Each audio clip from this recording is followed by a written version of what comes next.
नमस्कार दोस्तों, आप सभी लोगों का एक बार फिर से स्वागत है इलेक्ट्रिकल क्लब में। दोस्तों आज की वीडियो में बात करने वाला हूं आईएमआरई के मोस्ट इंपॉर्टेंट क्वेश्चन के बारे में, जिसमें आप लोग को फर्स्ट यूनिट में जितने भी मोस्ट इंपॉर्टेंट क्वेश्चन बन सकते हैं वो मैंने इस वीडियो में लिए हुए हैं।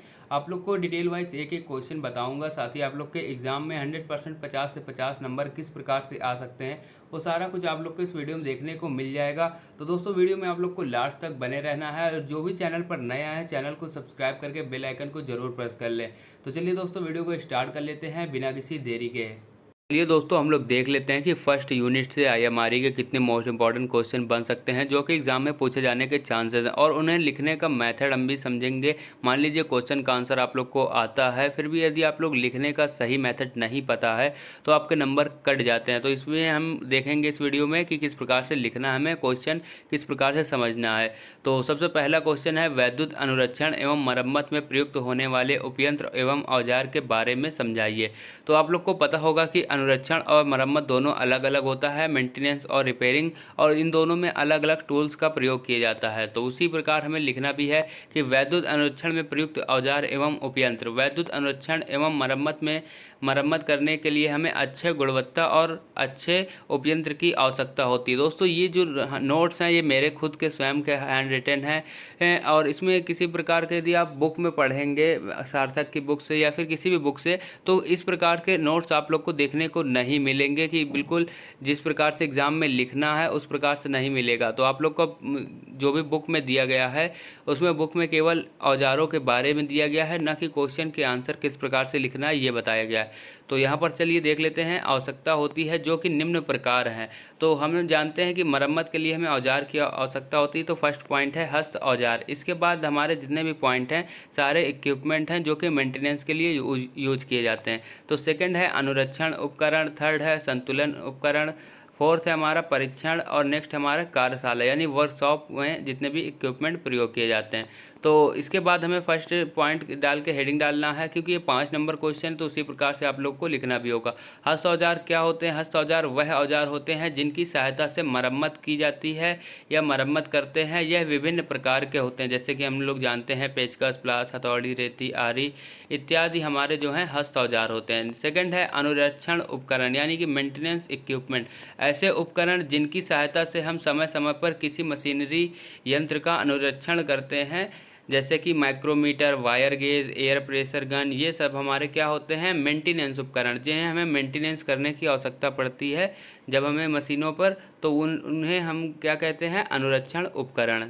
सेकंड है हमारा संतुलन उपकरण यानी कि जो बैलेंसिंग इक्विपमेंट होते हैं। ऐसे उपकरण जिनके द्वारा हम गतिज व स्थैतिज संतुलन बनाने का कार्य करते हैं संतुलन उपकरण कहलाते हैं। जैसे कि इलेक्ट्रिक कांटा आप लोग ने देखा होगा, तराजू, जिससे हम लोग वजन करते हैं, वेट करते हैं, तो वो एक तरह का बैलेंसिंग इक्विपमेंट है। इसके अलावा आप लोग के मन में यदि कोई भी उदाहरण एग्जाम्पल आए तो इसके आगे आप लोग ऐड कर लीजिएगा।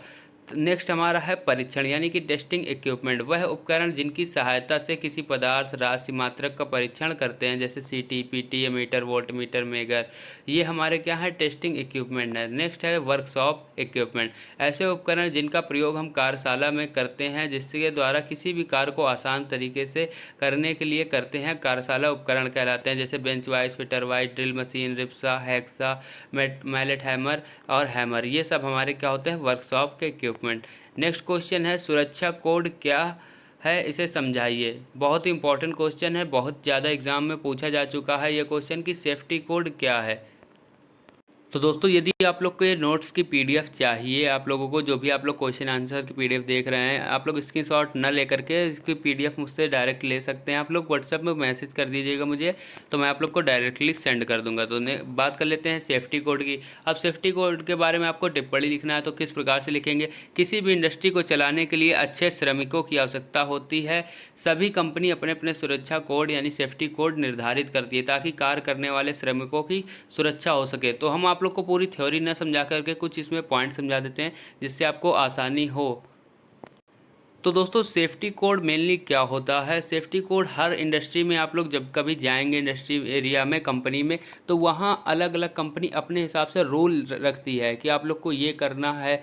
मशीन पे खड़े होने से पहले आपको साफ़ सफाई करनी है, या फिर आप लोग इलेक्ट्रिकल इक्विपमेंट जब छूते हैं तो उस पर आप लोग को कुछ सेफ्टी देखने को मिलती है, जैसे कि गीले तार न छुएं, या गीले हाथ या नंगे हाथ से वायर को न छुएं, स्विच को ऑन करने से पहले चेक कर लें मशीन पर कोई सामान तो नहीं पड़ा हो। तो ये सारे हमारे सेफ्टी कोड होते हैं या फिर सुरक्षा नियम होते हैं, तो इन्हीं को आप लोग को पॉइंट वाइज लिख लेना है। तो ये क्वेश्चन बहुत ही इजी था, आप लोग को आशा करता हूँ कि समझ गए होंगे।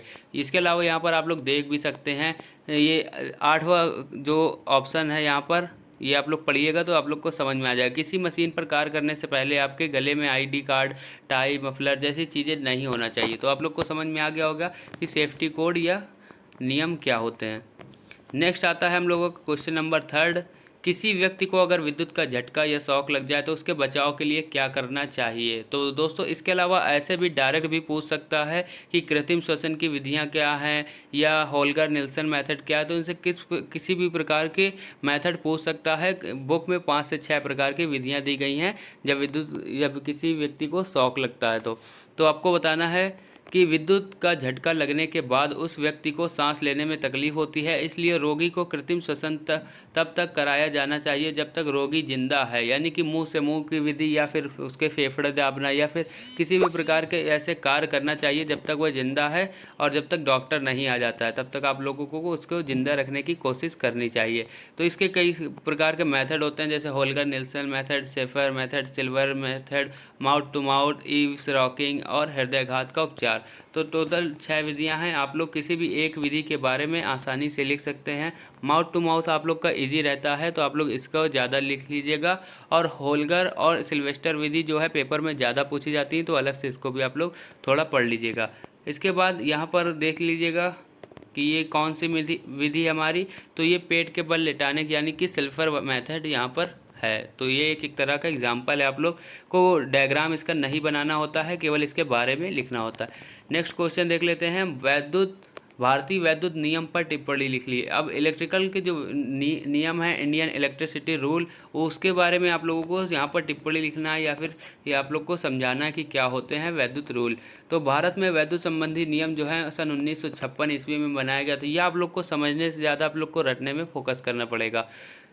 ईस्वी में बनाया गया था, जो कि 2001 में निरस्त कर दिया गया था, किंतु 2003 में फिर से प्रारंभ कर दिया गया है। इन विद्युत के नियम का मुख्य उद्देश्य विद्युत के खतरों से बचने के लिए बनाया गया था। यह नियम विद्युत के उत्पादन से लेकर के उपयोग तक सभी नियम निर्धारित किए गए हैं। इसके लिए सभी के इंडियन स्टैंडर्ड इंस्टीट्यूट नामक मानक के रूप में बनाए गए हैं। विद्युत के अब तक नियम 29 से लेकर 93 बनाए गए हैं। तो दोस्तों बहुत ही इजी मेथड में आप लोग को लिखा है मैंने, आप लोग बहुत ही आसानी से समझ सकते हैं। इसके बाद एग्जाम्पल के तौर पर यहाँ देख सकते हैं नियम 29 क्या है।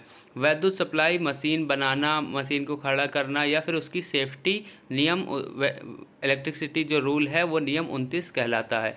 सभी विद्युत की लाइन व मशीनों को अधिक मजबूत व सही आकार के होने चाहिए ताकि वह जल्दी टूटे या खराब ना हो, जिससे किसी को खतरा हो। या समस्त कार्य आईएसआई के अनुसार यानी इंडियन स्टैंडर्ड इंस्टीट्यूट के अनुसार ही होना चाहिए। तो दोस्तों आशा करता हूं कि ये सारे क्वेश्चन आप लोग को समझ में आएंगे। यदि आपको पीडीएफ चाहिए तो आप लोग मैसेज जरूर कर देना, और चैनल पर पहली बार आए तो चैनल को सब्सक्राइब करके बेल आइकन को जरूर प्रेस कर लेना। इसके अलावा डिस्क्रिप्शन पर आप लोग को व्हाट्सएप ग्रुप और टेलीग्राम चैनल की लिंक मिल जाएगी, तो वहाँ से ज्वाइन हो जाइएगा और अपने दोस्तों के साथ ये वीडियो जरूर शेयर करिए। तो दोस्तों वीडियो पसंद आए तो शेयर, सब्सक्राइब और लाइक करना ना भूलें। मिलते हैं नेक्स्ट वीडियो में, तब तक के लिए जय हिंद।